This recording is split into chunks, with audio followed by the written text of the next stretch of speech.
Here is the truth about empaths. They don't fall apart the way most people do.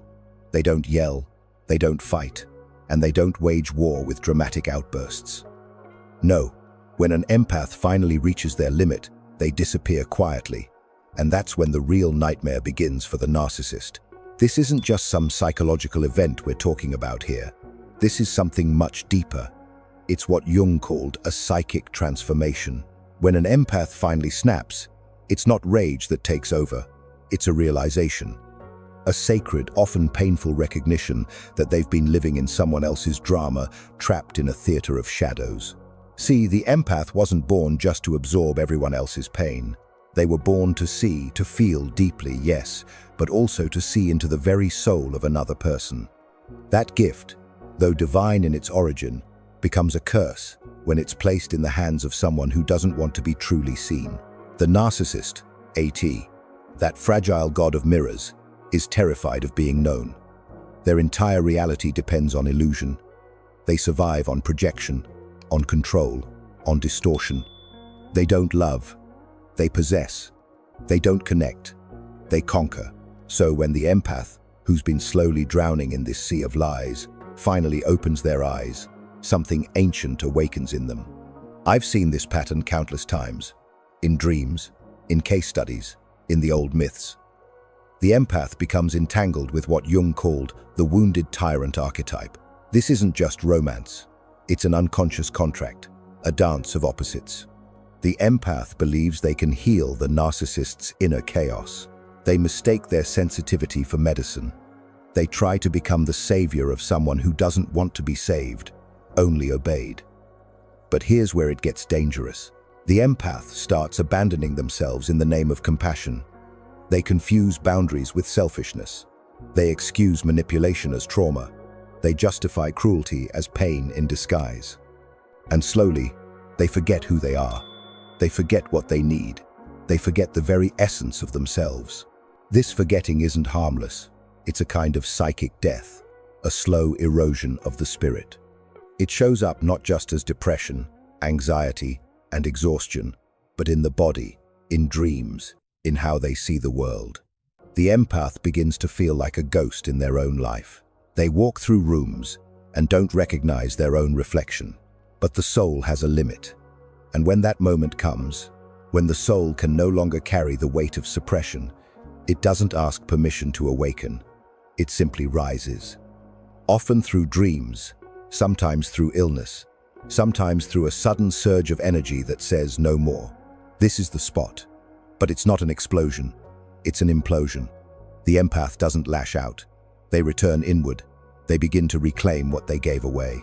They start the journey into their own shadow to retrieve the lost parts of themselves. The narcissist never sees it coming because they never truly saw the empath to begin with. They saw a mirror, a tool, a source of validation. They believed the empath existed for them.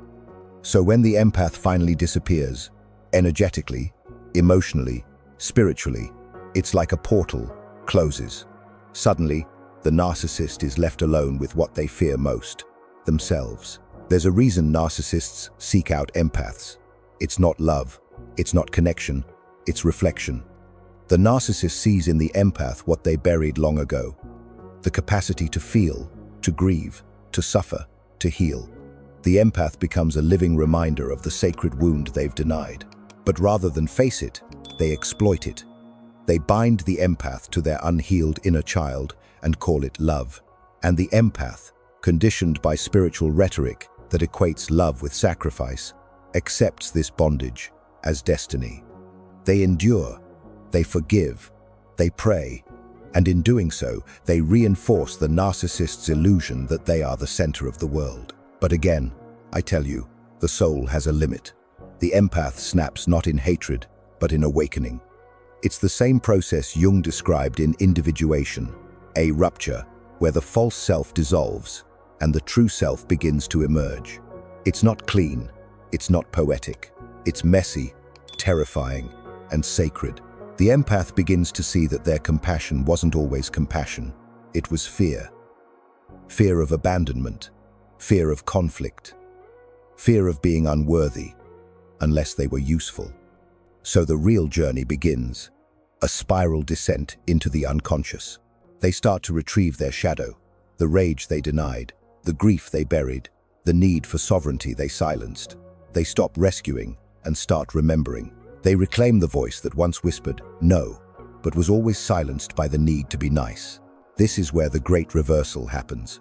The empath, once dependent on the narcissist's approval, becomes immune to it. They see the pattern. They name the dynamic. They break the spell. And in that moment, the narcissist panics, not because they miss the empath, but because the supply is gone. The mirror has cracked. The illusion is dying. This transformation isn't just psychological. It's mythic. It's Persephone escaping the underworld. It's the goddess remembering her power. It's the sacred return of the self from exile. And it often comes with dreams of fire, floods, rebirth. The soul is cleansing itself of the false stories it was forced to live. When the empath snaps, it's not a failure. It's a resurrection, a holy defiance, a silent revolution that shakes the very foundation of the narcissist's kingdom. And though the narcissist may scream, plead, project, and manipulate, it no longer matters, because the empath has finally heard the truth, not from the narcissist, but from within. The empath walks away not in fury, not in vengeance, but in revelation. Their steps may be quiet, but the psychic rupture they leave behind echoes like thunder through the narcissist's soul. What becomes of the empath after this awakening? They transform completely. Where once they attracted those who needed rescue, they now attract equals, mirrors, not voids. This shift can't be faked. It's an energetic reality born of deep inner work. They've integrated the split between their persona, that mask of endless kindness, and their shadow, the hidden truth. The empath is no longer playing the role of healer. They're becoming real. Their love transforms too. It softens without surrendering the self. It listens without absorbing pain. It gives without needing to disappear. Love becomes not a story they cling to, but a practice they embody. And because they're no longer fragmented, their love is no longer a signal flare to the broken. It's an invitation to the whole. The empath's gift has always been sensitivity, intuition, deep resonance. But before awakening, that gift was leaked outward. Who, why, for, used to decode others, please others, heal others, who never asked to be healed. After awakening, that gift is channeled. It becomes art, teaching, holding space for truth without rescuing lies. They become dangerous in the best way, unshakable. They become mysterious in the deepest way, unhooked from drama. They become magnetic in the truest way, not because they try, but because they simply are. So, when the empath spots this, the narcissist may never see it coming, but the soul always did. The soul knew it would lead here, to the end of pretending, to the collapse of illusion, to the emergence of what's real. And from here, the empath no longer walks with wounds. They walk with wisdom. They no longer seek light. They radiate it. They become what they were always destined to be, not saviors, but mirrors of the sacred. If this resonated with you, consider sharing it with someone who might be experiencing similar challenges. Join our growing community of thoughtful individuals, exploring psychology, consciousness, and personal growth by subscribing to ThinkDeep and enabling notifications. Remember, where you are right now isn't your final chapter. It's the starting point for becoming who you're truly meant to be.